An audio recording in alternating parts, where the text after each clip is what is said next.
Hey, welcome to an episode of Chad's Beer Reviews. Continuing with the BJCP style guidelines, we're on the last style of the Trappist Ales style or category 26, style 2060, Belgian dark strong ale.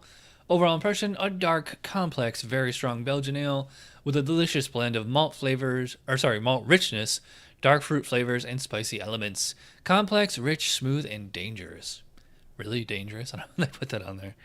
Um, I got Trappistes Rochefort 10 as the example for this style. It's roundly considered one of the best examples of style, one of the best beers in the world, actually. Yeah, so let's look at the comments history, all that stuff. So again, it's actually quite short. This is interesting under the comments. Authentic Trappist versions tend to be drier than Abbey versions. Sometimes known as a Trappist quadruple, most are simply known by their strength or color designation. History: most versions are unique in character, reflecting characteristics of individual breweries produced in limited quantities and often highly sought after. Like it's a variant cover or something. I don't know, and I disagree. It says produced in limited quantities. You can get this in like any beer store in America, pretty much. Maybe not this one, but one like it. Characters, ingredients: Belgian yeast strains prone to production of higher alcohols, esters, and sometimes phenols are commonly used. This is interesting, just like with the double. In fact, I think this was almost word for word the same as the double. Impression of a complex grain bill, although many traditional versions are quite simple, with caramelized sugar syrup or unrefined sugars and yeast providing much of the complexity, which is totally true. If you're a homebrewed a quad, it's mostly, whatever your base malt is, a little bit of specialty malt in there, and then your Belgian candy syrup is accounting for all that, the sweetness and the fruitiness. Well, the yeast is doing a lot of that too. Style comparisons: like a larger double with a fuller body and increased malt richness, not as bitter or hoppy as a triple, but of similar strength. Look at our vitals: 20 to 35 IBUs, so it's not super bitter, for especially considering how malty and strong it is. But SRM 12 to 22, so quite dark. And low end is 8% ABV, high end is 12.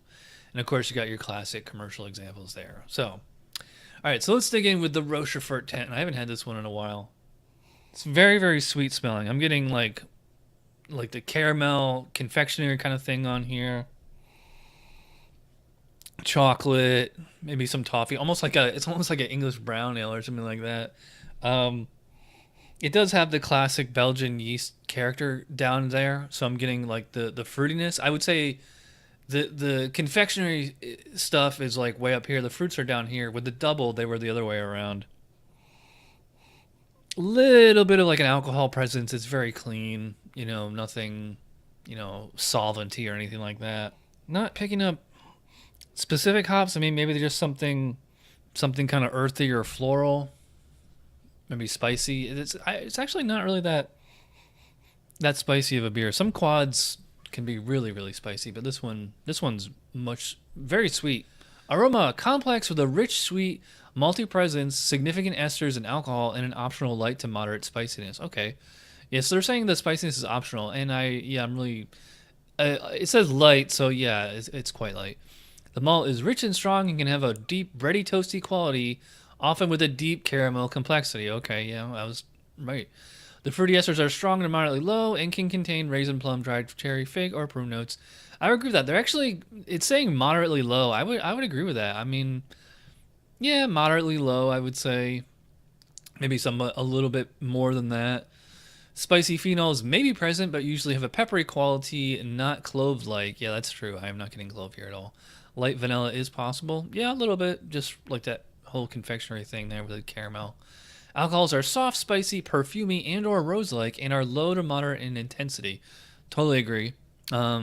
Soft alcohol. I would not call it spicy, perfumey. Maybe. I mean, but it's quite low. Hops are not usually present, but with a very low spicy floral or herbal hop. Okay, that's exactly what I said. No dark / roast malt aroma. I agree with that. There's nothing. It's not like coffee or it's not like a stout or anything like that. No hot alcohols or salty aromas. Absolutely true. So, yeah, this smells really good. It's more sweet than like estery than most that I can remember, but I mean for the specs, it's right there. I'm gonna go 11 out of 12. I don't think it's perfect. Appearance, not sure it's picking up on camera. It's I mean, it probably looks black or dark brown. It's actually like a really, really deep, burgundy. Even if I hold it right up to the light, it's still quite dark. I'd probably put that about 27 to 34 SRM.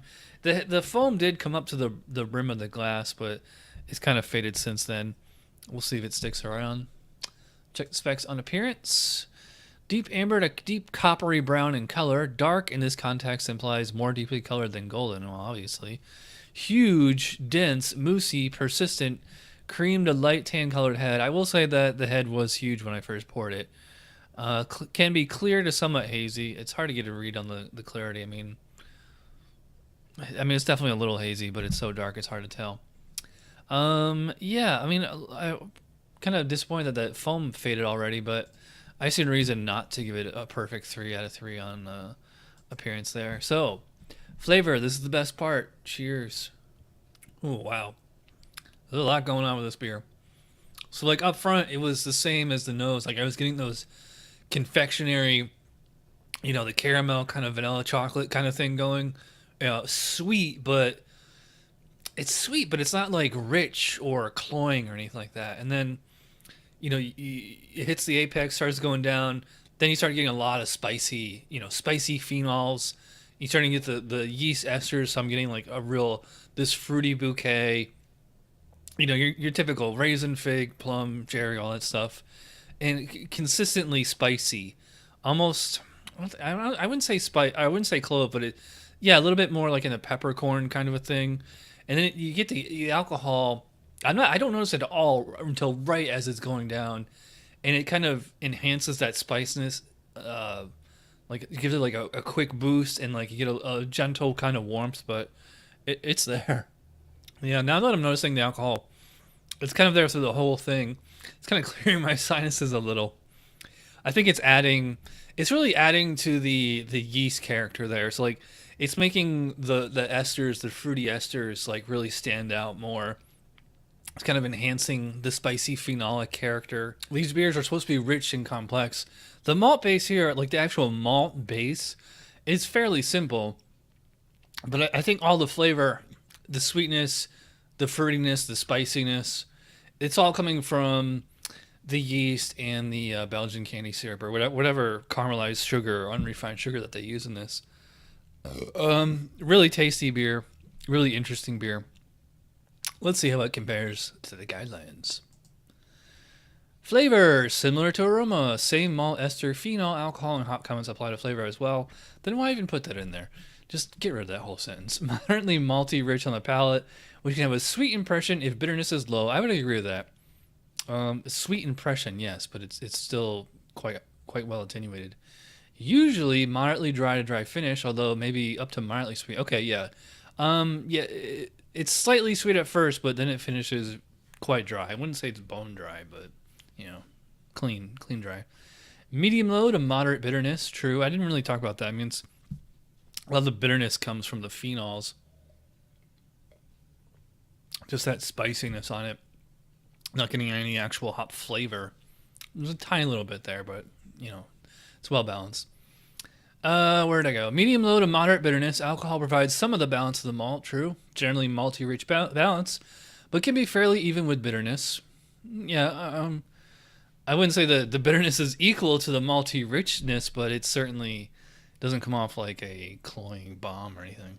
The complex and varied flavors should blend smoothly and harmoniously. The finish should not be heavy or syrupy. True. And again, that seems like it's a little bit short on the description there. Yeah. So I mean, this is right there for the style. I mean, it should be. I mean, it's Rochefort 10, one of the greatest beers ever.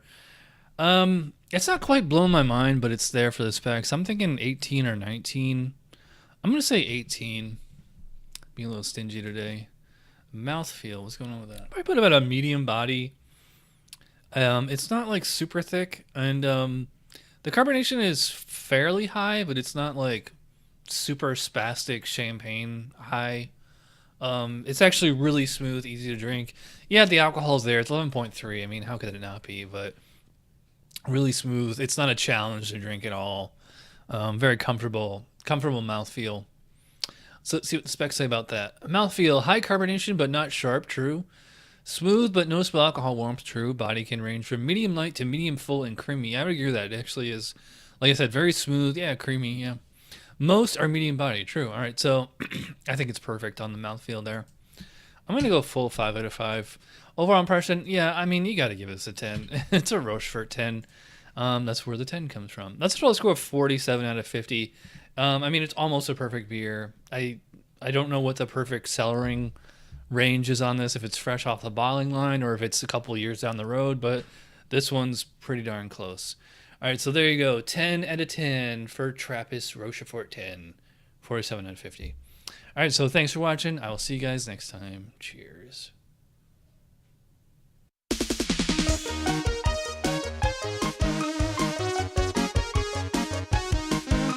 Somebody brewed it. Chad just reviewed it. Thanks for watching Chad's Beer Review. Trust me, the next episode will be a lot better.